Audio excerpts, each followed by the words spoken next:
네, 아마 여러분들 중에 난 복부 비만 없어. 난 복부 비만으로부터 자유로워. 하기란 쉽지 않죠? 네, 나름대로 자기가 배가 많이 나왔다고 생각 많이들 하고 있고 실제로도 성인이 되면서 점차 복부 비만의 확률이 굉장히 높아지고 있습니다.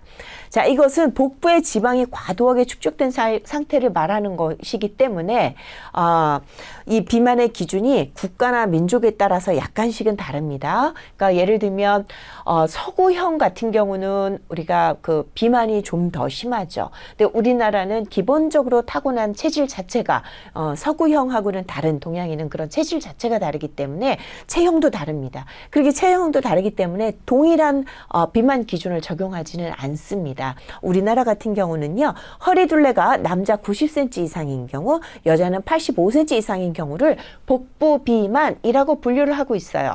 네, 한번 여러분들 자신의 복부 둘레를 한번 재보시는 것도 좋을 것 같습니다. 만약에 복부 비만이 점차적으로 관리 안 하고 심해지는 상황이 발생을 하면요, 대사증후군의 발생 확률이 4.2배 증가하고 고혈압이나 고지혈증의 확률도 2배나 증가한다고 합니다. 당뇨도 마찬가지입니다. 그렇기 때문에 어때요? 복부 비만이 만병의 근원인가 보다 하는 생각을 가질 수가 있습니다. 똑같이 배가 나와도 왜 배가 나온 건지를 따져보면 그 내용이 사람마다 달라요. 분포하는 위치에 따라서 다른데요. 내장 지방이냐 피하 지방이냐가 다른 거죠.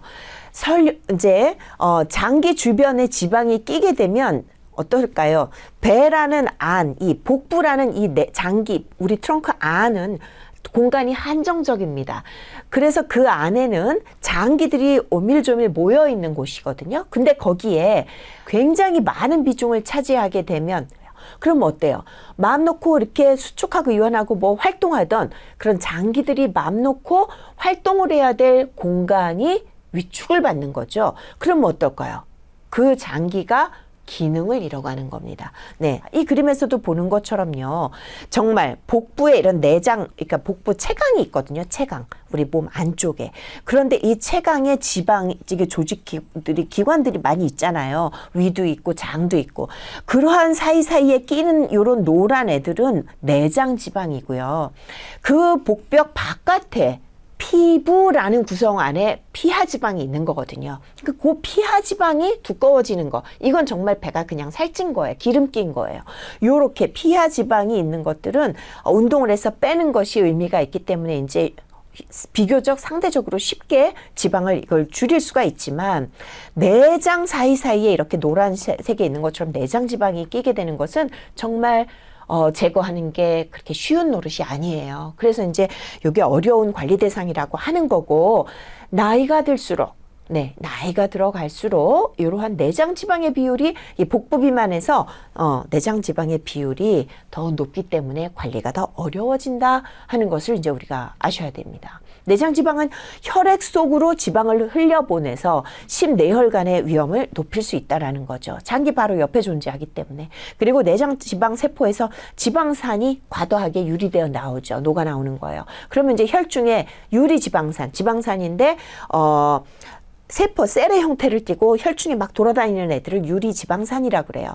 이 얘네들이 증가해서 막 떠다니면서 인슐린의 저항성을 증가시키는 거예요. 아까 인슐린 저항성이 증가되면은 인슐린의 기능을 제대로 못하기 때문에 대사증후군이 초래되는 직접적인 원인일 수 있다라고 얘기를 했죠. 그래서 이제 이런 문제를 초래한다라는 거죠. 그래서 연령이 증가함에 따라서 내장 지방이 굉장히 증가하기 쉬운 것이고요.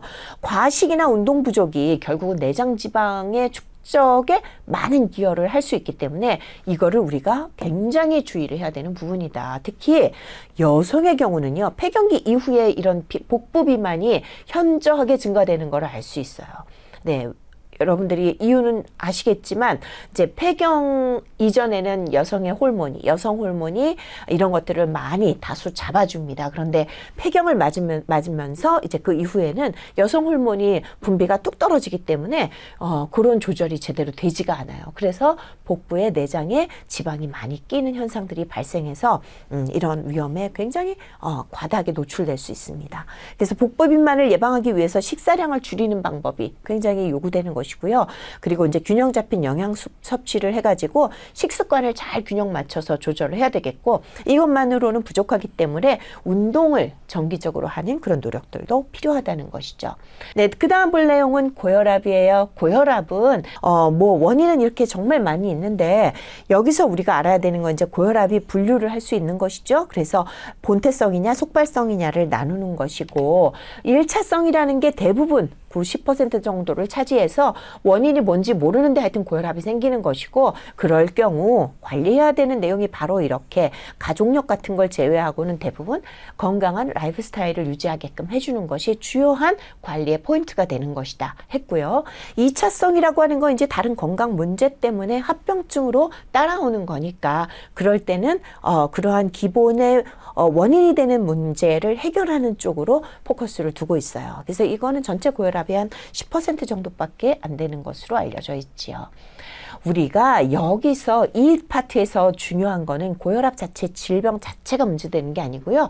어쨌든 생활 습관을 바르게 해주겠다는 것이 포커스이기 때문에 요 내용이 되게 중요합니다. 고혈압 전 단계. 그러니까 이미 고혈압이 진단이 됐다면 고혈압 진단을 받은 다음에는 이제 치료를 해야 되는 거잖아요. 그리고 관리를 해야 되기 때문에 그때는 이제 약물 치료가 들어가는 것이고요. 우리가 그러면 어떻게 해서든지 고혈압으로 진단 위험군인데, 이 위험군이 그냥 놔두면 고혈압 환자가 될 수 있는 바로 그 단계에 있는 사람들을 우린 타겟팅 해야죠. 그래서 이 사람들을 어떻게든 고혈압 환자로 만들지 않는 게 우리가 할 일이겠죠. 그게 건강한 생활 습관을 통해서 가능하기 때문에. 네, 그래서 여러분들에게 중요한 의미를 갖는 거고요.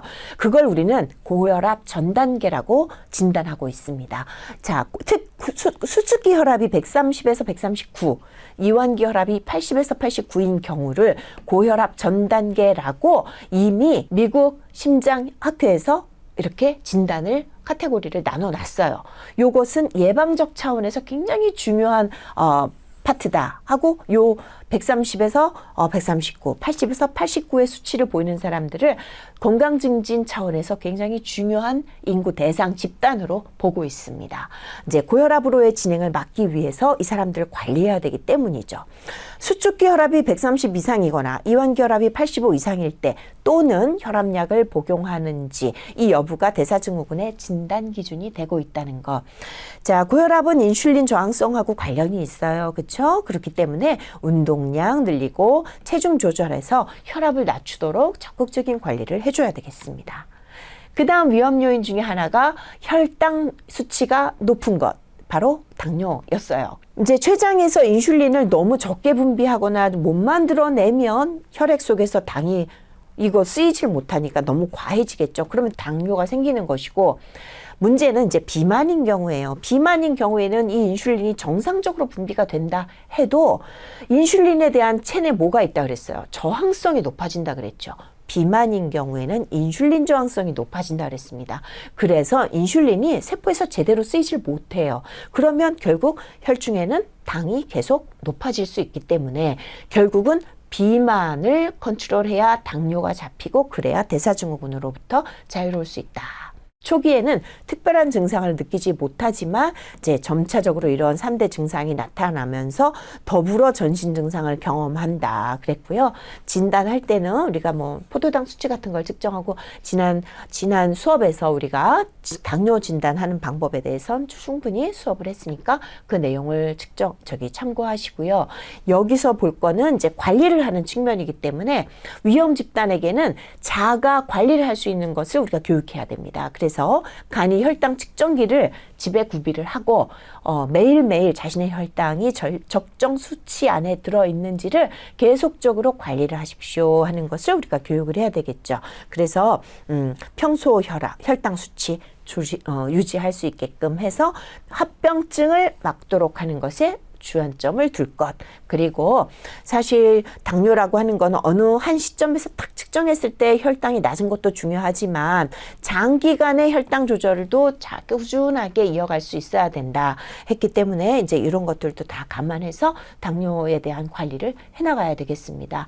자, 혈압과 마찬가지로 당뇨도 당뇨 전 단계가 있겠죠. 아직까지 진단을 받을 정도의 당뇨 수치는 아니지만 바로 그 밑에 있는 집단. 그래서 관리가 필요한 거예요. 그래서 진단 조건을 충족할 정도로 높지는 않지만 그 전 단계에 있는 경우는 위험군인 거예요. 그래서 집중적인 관리가 필요하겠고, 이러한 점을 감안해서 혈당 수치에 관한 진단 기준이 이제 공복 혈당이 100 이상이거나 현재 당뇨로 인해서 치료를 받고 있는 경우로 이제 그 기준을 삼고 있습니다.